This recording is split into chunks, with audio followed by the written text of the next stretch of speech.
Assalamu alaikum jama'a. Ikon Allah. Mu kalli watan nan bishiya ga ta nan halittan Allah a tsaye, inda wannan mota bulldozer da ke rushe gine da benaye take ƙoƙarin kai ta ƙasa. Jama'a suna tsaye suna kallo. Ikon Allah.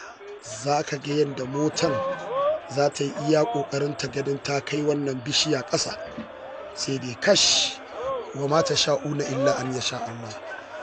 Za ta yi iya ƙoƙarinta, ga nan za ku ga tana sa ƙarfinta har hayaƙi take tana fitar da wani irin baƙin hayaƙi, amma dai bishiyar ba ta kai ƙasa ba. Ya koma da baya ya jawo, ga nan ya cicciɓo ta daga ƙasa, ya tura ta ƙasa ta faɗi, amma za ku ga ta tashi. La ilaha illallah Muhammadur Rasulullah. Ta ƙara miƙewa, ya ƙara komawa ya ɗibo daga ƙasa gaba ɗaya har jijiyanta, ya tura da nufin ya cire ta kenan. Amma za ku ga yadda za ta ƙara miƙewa cikin hukuncin Allah kuma ta dawo ta tsaya kyam yadda take. Allahu akbar.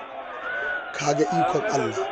Ya ƙara komawa daga baya, jama'a na kallo, ya ƙara tura ta ƙasa a karo na uku, ya tura, ya yadda ita ta kwanta ƙasa, amma da ya koma kuma za ta ƙara dawowa cikin hukuncin Allah, wannan bishiya ta miƙe daga inda take.